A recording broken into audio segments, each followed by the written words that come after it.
Alléluia. Est-ce qu'on peut mieux acclamer le Seigneur?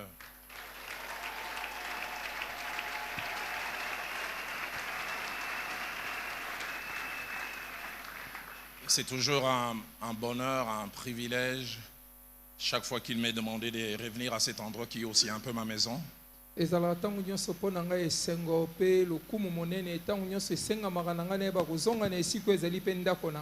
À cause des liens particuliers qui m'attachent au pasteur Kali, à son épouse et à sa famille. Mais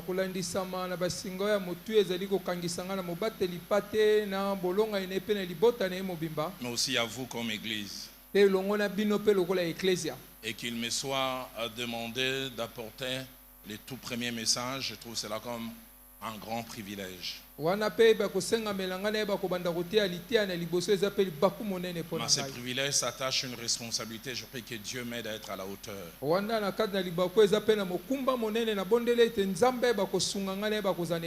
Alors je dis merci au Seigneur, le maître des temps et des circonstances. Merci à mon ami, pasteur Kali, à son épouse. Est-ce qu'on peut m'aider à apprécier cet homme et cette femme de Dieu?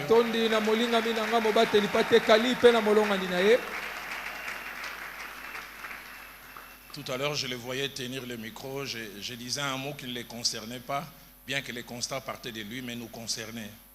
Je les regardais, je dis, mais c'est plus le jeune homme que j'ai connu il y a 35 ans. Hein? Heureusement, j'ai dit, nous avons vieilli. Les années passent. Mais ce que j'aime, sa passion pour Dieu, pour l'œuvre de Dieu n'ont pas baissé. Grande joie, c'est de voir différents hommes et femmes de Dieu. C'est toujours assez intimidant de prêcher devant des gens qui maîtrisent et qui connaissent la Bible. Il peut vous rattraper à la fin et dire c'était bien, mais herméneutiquement parlant.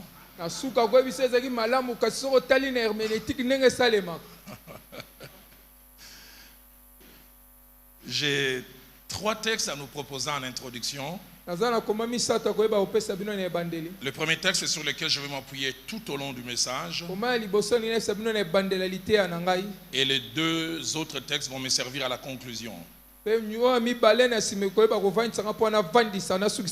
On va lire ensemble, premier livre des rois au chapitre 19. Du 1er au 4e verset. Puis de 9 à 11. Et nous terminerons avec le verset 15 et 16. Je vais quand même lire avec mon frère. Akab rapporta à Jézabel tout ce qu'avait fait Élie. Et comment il avait tué par l'épée tous les prophètes. Jézabel envoyant un messager à Élie pour lui dire que le Dieu mettrait dans toutes les rigueurs. Si demain à 7 heures je ne fais pas de ta vie ce que tu as fait de la vie de chacun d'eux. Élie, voyant cela, se leva et s'en alla pour sauver sa vie. Il arriva à Beersheba qui appartient à Juda et il y laissa son serviteur. Puis lui, il alla dans le désert où après une journée de marche, il s'assit sous un genêt ou sous un arbre et soulignait bien, demandant la mort en disant: c'est assez maintenant, Éternel. Prends mon âme, car je ne suis pas meilleur que mes pères. Verset 9 et soulignez bien la première phrase, car elle aura toute son importance tout à l'heure. Et là, il entra dans la caverne. Je vais encore le répéter. Et là, il entra dans la caverne. Et il passa la nuit. Et voici la parole de l'Éternel lui fut adressée en ces mots: que fais-tu ici, Élie? Je vais vous répéter avec moi: que fais-tu ici? On peut le répondre encore: que fais-tu ici? Il répondit, j'ai déployé mon zèle pour l'Éternel, Dieu des armées, car les enfants d'Israël ont abandonné ton alliance. Ils ont renversé tes autels. Ils ont tué par l'épée tes prophètes. Je suis resté moi seul. Et ils cherchent à m'ôter la vie. L'Éternel dit, sors. Dites avec moi, sors. Sors. Dites encore avec moi, sors. Sors. L'Éternel dit, sors. Et tiens-toi dans la montagne devant l'Éternel. Et voici l'Éternel passa. Et devant l'Éternel, il y eut un vent fort et violent qui déchirait les montagnes et qui brisait les rochers. L'Éternel n'était pas dans le vent. Et après le vent, ce fut un tremblement de terre. L'Éternel n'était pas dans le tremblement de terre. Verset 15. L'Éternel lui dit, va, reprends ton chemin. Dites avec moi, va et reprends ton chemin. Va et reprends ton chemin. Par les déserts jusqu'à Damas. Quand tu seras arrivé, tu oindras Azaël pour roi de Syrie. Tu oindras aussi Jéhu, fils de Nimshi, pour roi d'Israël. Et tu oindras Élisée, fils de Shaphat, pour prophète à ta place. Les deux autres passages que nous lisons, Évangile de Jean, au chapitre 21, versets 1 à 3 et puis 17 de 15 à 17. Après cela, Jésus s'est montré encore aux disciples sur le bord de la mer de Tibériade. Et voici de quelle manière il s'est montré. Simon Pierre, Thomas appelé Didyme, Nathanaël de Cana en Galilée, les fils de Zébédée et deux autres disciples de Jésus étaient ensemble.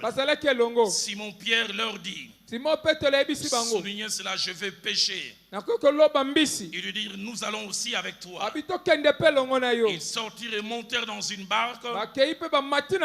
Et cette nuit-là, ils ne prirent rien. 15 à 17. Après qu'ils eurent mangé, Jésus dit à Simon Pierre, Simon fils de Jonas, m'aimes-tu plus que ne m'aimes ceci? Il répondit, oui Seigneur, tu sais que je t'aime. Jésus lui dit, paie mes agneaux. Il lui dit une seconde fois, Simon fils de Jonas, m'aimes-tu?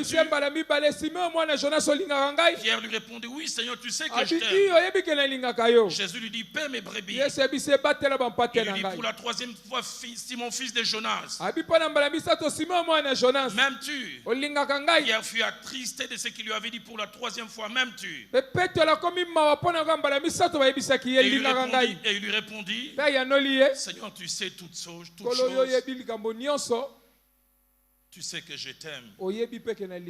Jésus lui dit, paie mes brebis. Je termine avec Actes des Apôtres chapitre 3, du verset 6 au verset 9. Alors Pierre lui dit, je n'ai ni argent ni or, mais ce que j'ai, je te le donne. Au nom de Jésus-Christ de Nazareth, lève-toi et marche. Et les prenant par la main droite, il les fit lever. Au même instant, ses pieds et ses cheveux devinrent fermes. D'un saut, il fut debout. Il s'est mis à marcher. Il entra avec eux dans le temple, marchant, sautant et louant Dieu. Tout le monde les vit marchant et louant Dieu. Le grand thème de ces 14 jours, de ce merveilleux programme qui arrive à ses 20 ans, et tiré d'Ésaïe chapitre 60 au verset 1er. Lève-toi, sois éclairé. Mais de ce grand thème, et partant du premier texte, Dieu a imprimé dans mon cœur de parler sur ces sous-thèmes. Une question et deux ordres. Pour quelqu'un qui doit encore éclairer. Une question et deux ordres. Pour quelqu'un qui doit encore éclairé. Les textes de 1 Roi au chapitre 19. D'un héros que nous connaissons, Élie. Dans ces textes, Dieu lui pose une question et lui donne deux ordres. Et tout mon message va principalement tourner sur ça. Alors que Élie vient d'accomplir un grand exploit, il a fait descendre le feu du ciel. Le peuple est revenu à Dieu en criant: c'est l'Éternel qui est Dieu, c'est l'Éternel qui est Dieu. Et dans son zèle pour la victoire, il a fait tuer le prophète Baal. Et d'Axtarté qui avait place auprès de la reine Jézabel et du roi Akab. Et tout porte à croire que cet acte d'éliminer ce prophète que Élie avait posé sur mon Jézabel n'était pas là. Parce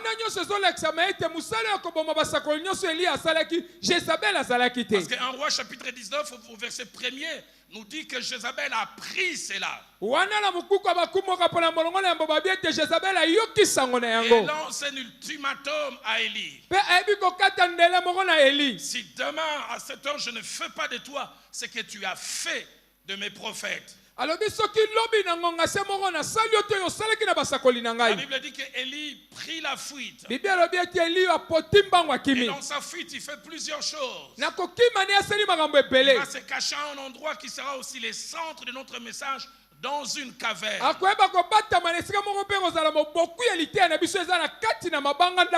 ce que j'aime, c'est quand les héros de Dieu qui venaient d'éclairer toute une nation, il prend peur et il s'enfuit. Le Dieu de la Bible les suit dans sa fuite. Parce que comme nous le verrons tout à l'heure, il sait qui n'a pas encore fini avec lui. Ce soir, pour ces premiers jours, Dieu m'a envoyé parler aux hommes et aux femmes pour lesquels Dieu n'a pas encore fini de travailler avec au travers d'eux.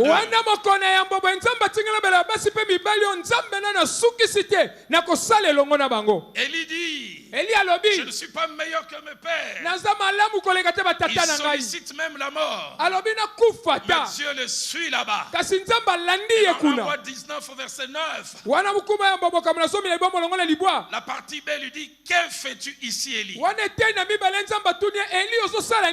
Pour comprendre pourquoi Dieu lui dit: que fais-tu ici? Le début du verset dit: il entra dans la caverne et passa la nuit. Je suis venu dire à quelqu'un de la part de Dieu, il m'a dit de te dire: la caverne n'est pas ton endroit. Tu as une mission pour éclairer. Et on n'éclaire pas dans la caverne. Il y a quelqu'un pour qui Dieu me dit de te poser la question: que fais-tu à cet endroit? Que fais-tu ici veut dire: ce n'est pas ici que je t'attends. Ici n'est pas l'endroit de ta mission. Ici n'est pas l'endroit où je te veux. Je peux encore crier à quelqu'un avec tous les souffles de mes poumons: que fais-tu ici? Que fais-tu ici? Mais après lui avoir posé cette question, dans 1 Roi 19 au verset 11, pour montrer qu'il n'apprécie pas qu'il soit à cet endroit, il lui dit: sors. Sors d'où? Sors de ta caverne. Et Dieu m'a envoyé avec comme mission de venir dire à quelqu'un ce soir: sors de ta caverne. J'entends encore le crier: sors de ta caverne. Mais troisième chose, après avoir posé la question, et après avoir donné le premier ordre, il donne le deuxième ordre. Il dit: va et reprends ton chemin. J'aimerais dire à Élie qui se cache dans la caverne: ce n'est pas ton endroit. Je suis venu te dire de la part de Dieu, tu dois sortir de cette caverne. Et je suis venu aussi te dire, tu dois reprendre ton chemin. Et j'en parlerai à la fin. Quand Dieu lui dit de reprendre le chemin, il dit de retourner là où on le menace. J'ai une bonne nouvelle. Le Dieu qui te fait retourner là où on te menace te protégera. Là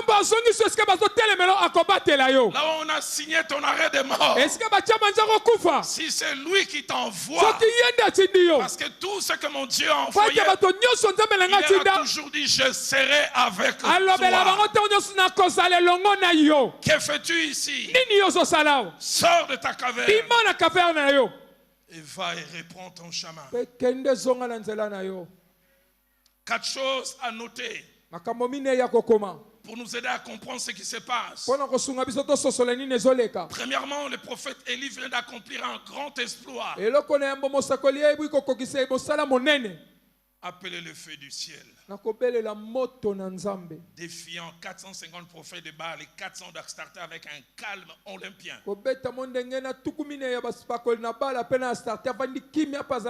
Et roi 19 verset 2 dit, Jézabel n'est pas venu en personne. Jézabel, envoyant un messager à Élie pour lui dire que le Dieu mettrait dans toutes les rigueurs. Demain à cette heure, je ne fais pas de ta vie ce que tu as fait de la vie de chacun.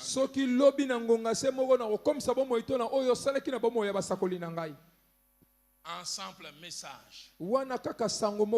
Deuxième chose, et c'est ce qui m'étonne, Élie qui avait non seulement eu le courage, mais aussi l'audace, la foi et le calme d'affronter d'abord Akab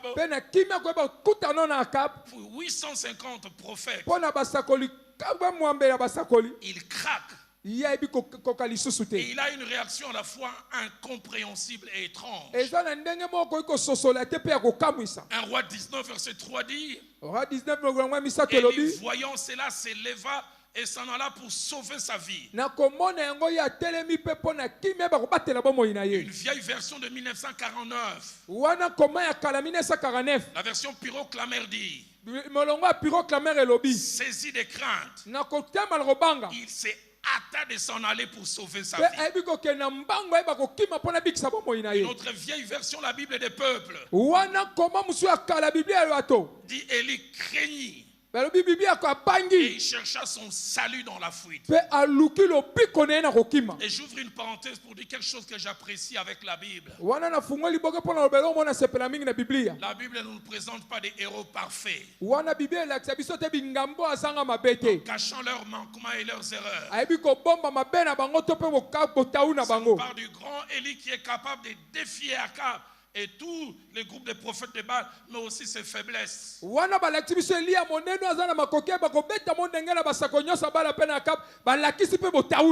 suis jamais arrivé à la conclusion. Qu'est-ce qui lui a fait si peur? Jézabel n'est même pas venu. Il a pu tenir devant Akab, devant 800. Comment il craque comme ça? C'est le Dieu parfait, un humain reste un humain. Et troisième chose, 1 roi 19 verset 4 nous montre quelque chose d'étrange. Non seulement qu'il fuit, mais il est à bout. Il arrive à une conclusion qu'on ne lui impose pas, il s'impose lui-même. Non seulement qu'il demande la mort, mais il croit qu'il a échoué. Écoutez ce que lui-même dit. C'est assez. Prends mon âme, car je ne suis pas meilleur que mes pères. Quand je fais descendre le feu, je pensais que c'est Ngaïnde. Mais là, je me rends compte que je ne suis qu'un gaillard zéro. J'aime ces instants où les circonstances vous humilient. où le gros dos cesse. Quatrième chose qui va m'amener vers le nœud de mon message. Roi chapitre 19 verset 9. Dans sa fuite, il va se cacher à un endroit, une caverne. Trois choses à noter concernant les cavernes. Premièrement, les cavernes étaient des lieux creux dans les parois des rochers ou sur le flanc des montagnes.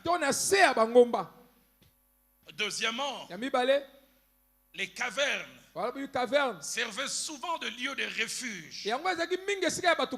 Lorsqu'on se sentait en insécurité, cachette lorsqu'on était en danger.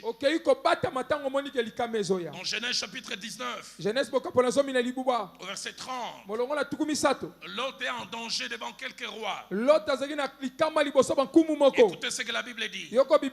Lot quitta Tsoar sur la hauteur et il se fixa sur la montagne avec ses deux filles, car il craignait de rester à Tsoar. Écoutez ce que la Bible dit. Il habita dans une caverne, lui et ses deux filles. Lieu de refuge, lieu où quand les gens ont peur, ils veulent se cacher, ils vont dans les cavernes. Josué chapitre 10 au verset 16. À l'époque de Josué, Josué est en train de se battre avec 5 rois qu'il veut détruire. Il avait dit les 5 rois s'enfuirent et se cachèrent dans une caverne à Makeda. Juge chapitre 6 au verset 2. À l'époque de Gédéon, la Bible dit la main de Madian fut puissante contre Israël. Pour échapper à Madian, les enfants d'Israël s'est retirés dans les ravins, dans les montagnes, mais encore une fois aussi dans les cavernes. Lieu de sécurité. Un 1 Samuel chapitre 13 au verset 6. Parlons de l'époque de Saül. Il a dit les hommes d'Israël se virent à l'extrémité, car ils étaient serrés de près. Et ils se cachèrent dans des cavernes. Et nous connaissons la célèbre caverne. C'est Adullam. 1 Samuel chapitre 22 verset 1er. David se sent en danger à cause de Saül qui le cherche. La Bible dit David partit de là et il se sauva dans la caverne d'Adullam. Troisième chose, et c'est là où je touche le nœud de son message. En plus que d'être des lieux de refuge, les cavernes servaient aussi des tombeaux. Et l'histoire en Israël montre que ça servait surtout des tombeaux pour les gens qui se suicidaient. Les gens qui se donnaient la mort, ils aimaient le faire là-bas. Comme ça, au moins, ils ont une sépulture assez digne.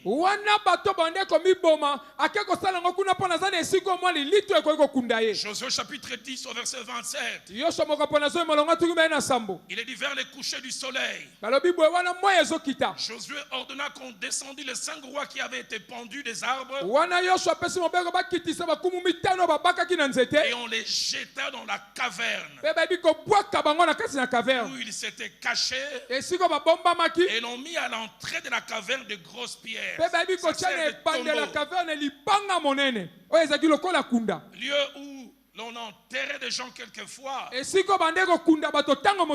Mais surtout lieu où les gens qui se suicidaient, qui estimaient qu'ils en ont assez de la vie, vont.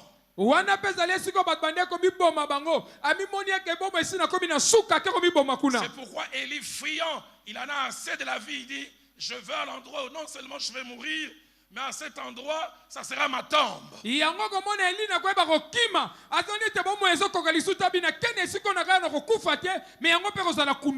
il entre dans cet endroit qui est supposé être le terminus de sa vie, qui dit à Dieu, si tu m'aimes, donne-moi la mort.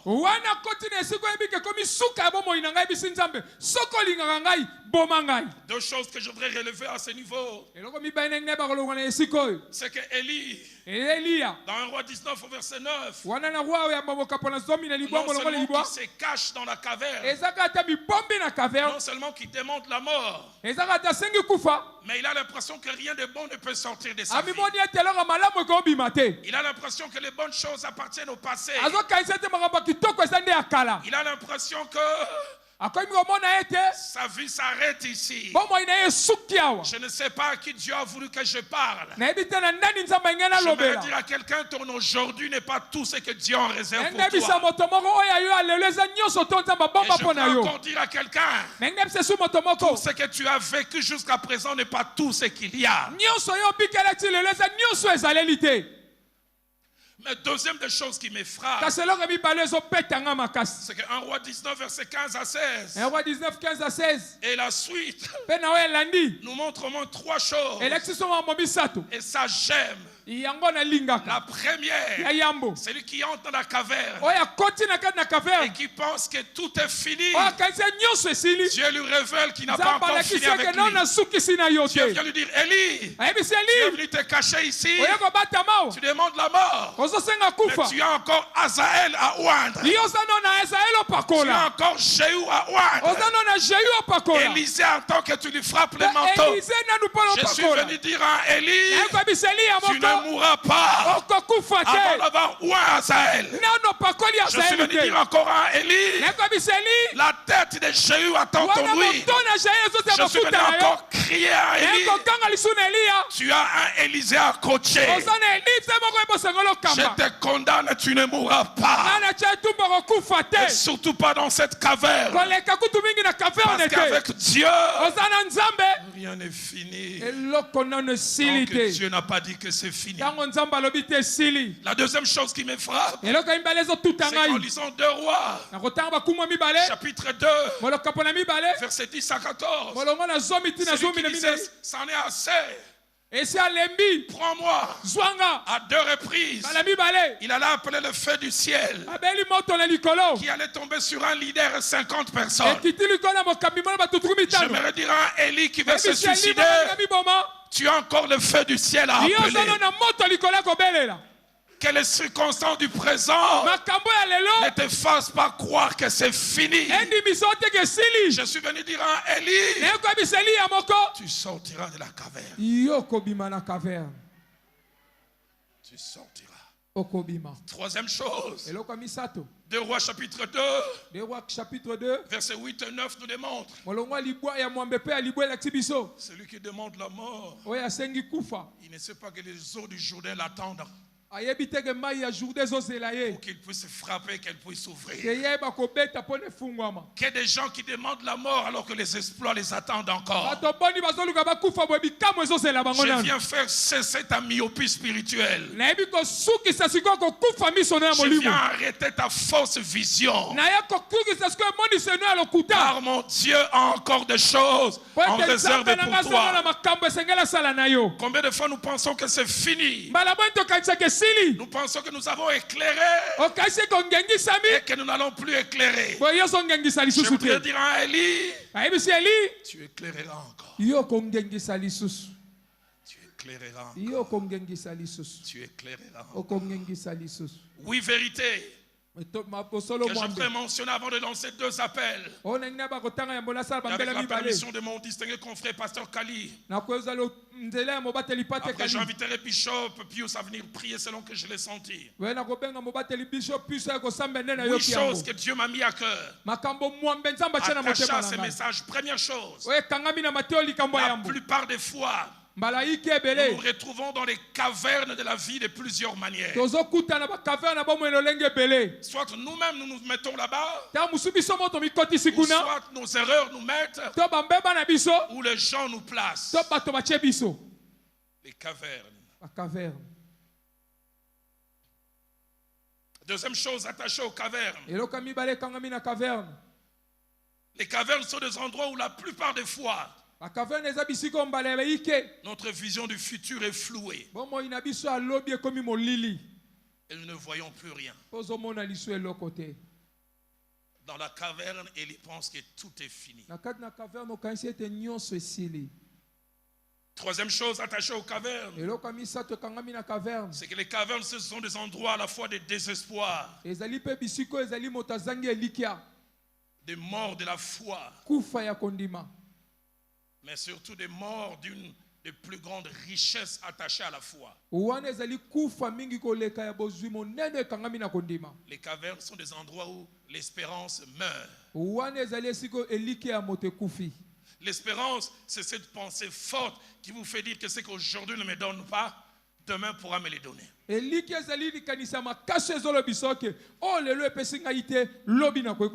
Je suivi un documentaire à la fois qui m'a fait rire, mais qui m'a encouragé. On a dit l'Afrique est le continent où il y a de moins de suicides. Parce que nous avons toujours l'espérance. Et dans ces documentaires, ce qui m'a fait rire, on dit les gens ont l'espérance à cause de la prédication qu'ils trouvent à l'église, mais on a dit même des prédications ambulantes. Et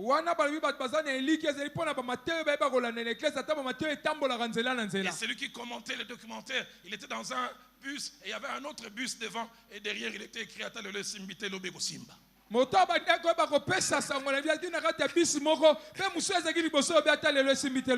Je voudrais dire à quelqu'un, perd tout sauf l'espérance. Job chapitre 5 au verset 16 nous montre la valeur de l'espérance. Ça dit l'espérance soutient les malheureux. Mais dans la caverne on perd l'espérance. Deuxième chose attachée à l'espérance, l'espérance ne nous est jamais imposée, c'est toujours un choix. Et c'est souvent un choix risqué, mais que je vous propose. Parce qu'on dit qu'il ne risque rien à rien. Dans Romains chapitre 4, au verset 18, la Bible parlant d'Abraham qui attendait depuis longtemps la visitation. J'aime ce que ma Bible dit. Il espéra contre toute espérance. La version Alfred Kouane dit il choisit d'espérer alors que tous les poussins n'est pas espéré. Je voudrais dire à quelqu'un, personne ne va espérer à ta place, c'est à toi de le faire. La troisième et dernière chose, l'espérance est quelque chose que l'on peut perdre. Et perdre l'espérance c'est dangereux.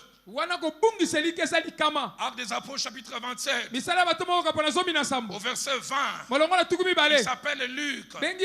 Il est médecin, mais il est enfant de Dieu, mais il est aussi apôtre,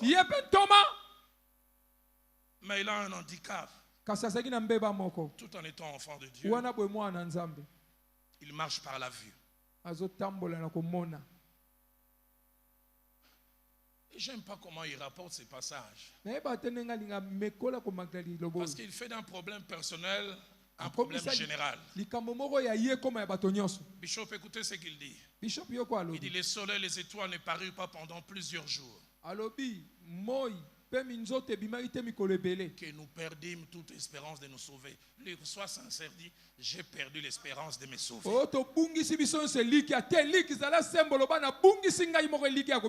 Ça me rappelle un jour, j'étais à la commune de Kinshasa, l'église de Papa Nkelani. Un frère s'est levé du Kolo, l'imisa, tout ça, tu n'as pas soumou. Papa Nkelani dit Ozamu, tu n'as pas soumou. Papa Nkelani, c'était un cas. Il dit Ozamu, tu n'as pas soumou. Et il dit, nous perdîmes toute espérance de nous sauver. Pourquoi je dis ça? Parce que dans le même bateau, lui, il a perdu l'espérance. Un homme dira après, il n'y aura aucune perte si ce n'est celle du navire. Car un ange du Dieu à qui j'appartiens, il m'est apparu. J'aimerais encourager quelqu'un. Ne perds pas l'espérance. La perte d'espérance peut amener à la dépression. Peut amener à la folie. Pourquoi je t'encourage à ne pas perdre l'espérance? Parce que dans ma petite vie, j'ai quelquefois vu Dieu aime agir durant les temps additionnels. Il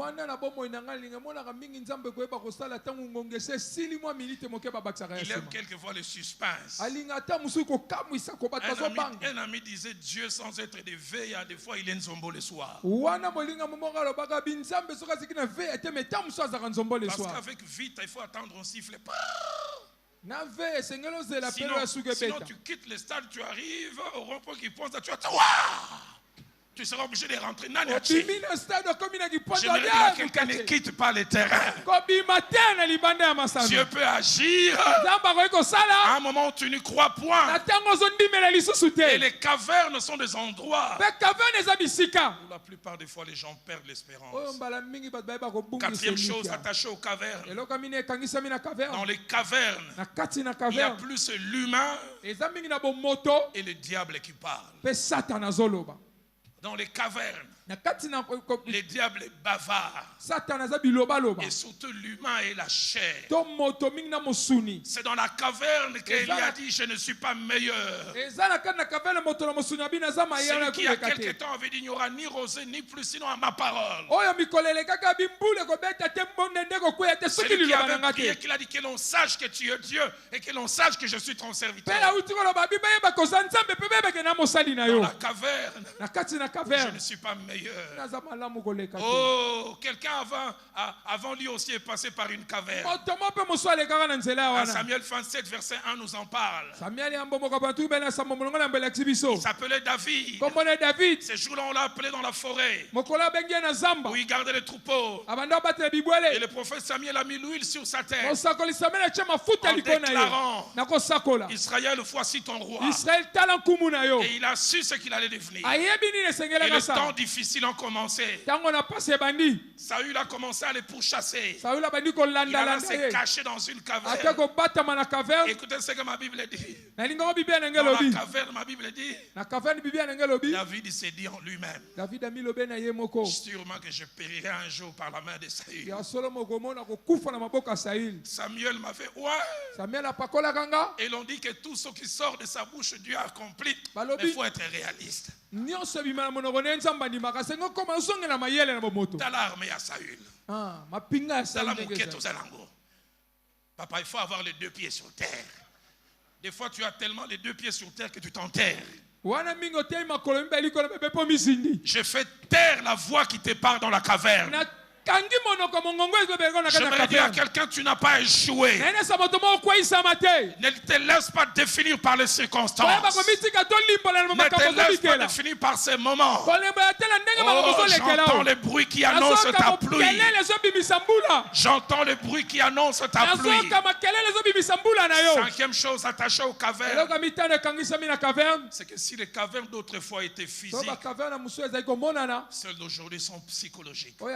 Elles sont mentales. Elles sont spirituelles. Elles nous amènent à ne plus croire en rien. Nous sommes bloqués. Nous lisons comme cet homme dans Ésaïe chapitre 40.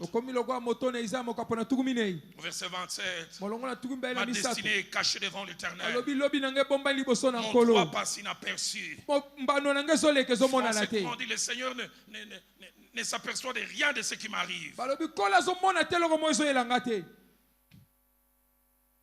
Sixième chose attaché aux cavernes, c'est que le Dieu qui nous cherche dans les cavernes, il est fait souvent pour trois raisons. La première, le Dieu qui vient nous chercher dans les cavernes, il n'aime pas que le diable ait le dernier mot. Je suis venu dire à quelqu'un, le diable n'aura pas le dernier mot. Deuxième chose, le Dieu qui vient nous chercher dans les cavernes, non seulement qu'il n'aime pas que nous finissions avec une défaite, mais il n'aime pas donner la possibilité à nos ennemis de se réjouir. Je suis venu dire à quelqu'un, la victoire que tu as obtenue au Mont Carmel ne sera pas suivie par une défaite. Aucune défaite ne viendra tâcher cela. Troisième raison pour laquelle Dieu vient nous chercher dans les cavernes. Il n'aime pas les œuvres inachevées. Le Dieu que je sers depuis ma jeunesse, c'est le Dieu des œuvres achevées. Tout ce qu'il commence et il est fini. J'aime beaucoup ce que mon aîné, l'archevêque Diama Kalonji disait. En fait, Dieu ne commence que ce qu'il a fini. Avant de commencer, Dieu voit jusque-là à la fin. Et quand il voit la fin, il vient commencer. Je suis venu te dire, il ne s'arrêtera pas à mi-chemin. Il ne s'arrêtera pas à mi-chemin. Dans Luc chapitre 14, du verset 19 au verset 30, Jésus parle des moqueries qui s'accompagnent attachées à l'homme qui a commencé et qui n'a pas fini. Il dit, si tu veux bâtir une tour, tu dois t'asseoir et calculer la dépense. Sinon, quand tu n'auras pas fini, les gens diront il avait commencé et il n'a pas fini. Et Dieu ne veut pas qu'à cause de toi, on se moque de lui. C'est pourquoi il viendra te chercher dans la caverne. Dans Zacharie chapitre 4, au verset 9, alors que Esdras et Zorobabel, amenés par Dieu, sont arrivés à Jérusalem. Ils ont commencé à rebâtir le temple. Sous l'ordre de Dieu, un roi s'élève, il arrête le travail. 20 ans. Dieu, c'est toi qui nous as envoyés. Nous sommes venus pas par nous-mêmes. J'aime la parole qu'il envoie. Il dit, les mains de Zorobabel ont fondé cette maison. Ses mains l'achèveront. Et tu sauras que c'est l'Éternel des armées qui m'a envoyé vers vous. Il vient nous chercher dans les cavernes. Parce qu'il ne veut pas apparaître comme un irresponsable. Je vais dire à ce jeune homme, à cette jeune fille, tu ne seras pas la défaite la première dans le palmarès de Dieu. Septième et avant-dernière chose, c'est que dans le Nouveau Testament, la Bible nous parle aussi de quelqu'un que le Seigneur a dû faire sortir de sa caverne. La caverne de la culpabilité. La caverne du découragement. La caverne du sentiment de gâchis. Dans Matthieu chapitre 4, au verset 19, la première fois qu'il a rencontré, il a dit, suis-moi. Je ferai de toi pécheur d'hommes. Tout un plan, tout un projet. Dans Matthieu 16, un jour il donne une prophétie disant que ce sera lui qui va inaugurer l'église. Après qu'il lui ait posé la question à tous les disciples, qui dit-on que je suis? Et Pierre s'élève. Il dit, tu es le Christ, le Fils du Dieu vivant. Il dit, tu es Pierre. Et sur cette pierre je bâtirai mon église. Et les portes du séjour des morts ne prévaudront point contre toi. Mais dans Matthieu chapitre 26, verset 75, c'est lui pour qui il avait dit, je ferai de toi pécheur d'hommes. C'est lui à qui prophétie avait été donnée. C'est toi qui vas ouvrir la porte de l'église. Il trahit les maîtres à 3 reprises.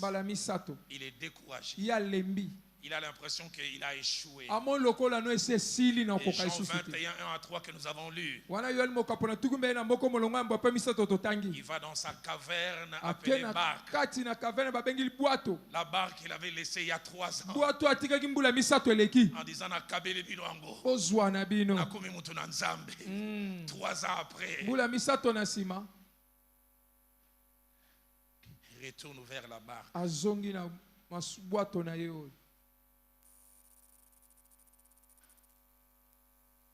Pierre voulait dire nalinga apostola mais apostolé lingi ngate.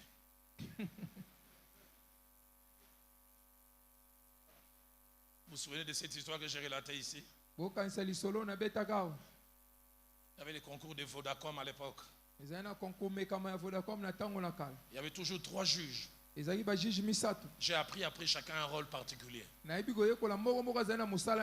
y a un, c'est le bon Dieu à la limite. Même quand tu chantes mal, il t'encourage. Tu chantes mal comme un crapaud, comme Dalo, il dit c'était quand même bien. Puis il y avait un deuxième juge, équilibré. Il te tire les oreilles, mais il t'encourage aussi. Le troisième, c'est un tireur de coups francs. J'ai appris après qu'il priait à Philadelphie. Gaspard Love, il s'appelle. Gaspard Love, et j'oublie jamais, ce jour-là, on me montre un extrait. Il y a une jeune fille de l'Équateur, les amis de l'Équateur, pardonnez-moi. Dans mon sang, on m'appelle Anna Mongo, donc je dis un peu de vous. La dame là de l'Équateur, non seulement elle a chanté, elle a très mal chanté. Et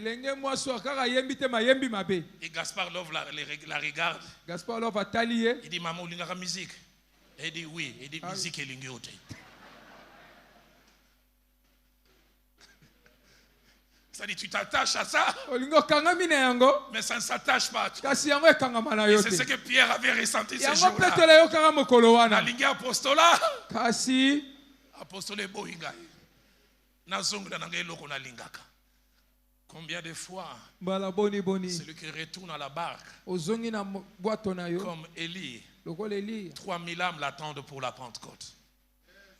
3000 âmes l'attendent pour la Pentecôte. Celui qui retourne à la barque, comme nous l'avons lu dans Acte 3, verset 6 à 9, dans quelques temps il dira, or je n'ai pas, argent je n'ai pas, mais ce que j'ai, et je te le donne. Combien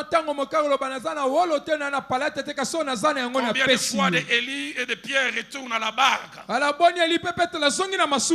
qu'ils ont encore le Dorcas Tabitha à ressusciter. C'est pourquoi ce soir Dieu m'a envoyé avec une question. Que fais-tu là? Que fais-tu à cet endroit où tu ne dois pas être? Que fais-tu à cet endroit de la culpabilité? Que fais-tu à cet endroit où tu as tiré des conclusions? Que fais-tu à cet endroit où tu as l'impression que tout s'arrête? Mais Dieu m'a envoyé aussi pour te dire, sors de la caverne. Sors de cet endroit. Tu ne dois pas te détruire. La caverne n'est pas l'endroit de ta destinée. Tu t'attends en dehors de la caverne. Je suis venu aussi te dire, va et reprends ton chemin. Va et reprends ton chemin. Va et reprends ton chemin. Je suis venu dire à Élie, Azaël t'attend. Je suis venu dire à Élie, Jéhu t'attend. Je suis venu dire à Élie, Élisée t'attend. Je suis venu dire à Élie, les eaux du Jourdain t'attendent. Est-ce qu'on peut s'élever tous en acclamant le Seigneur? Est-ce qu'on peut célébrer notre Dieu par des acclamations? Est-ce qu'on peut le faire mieux que ça?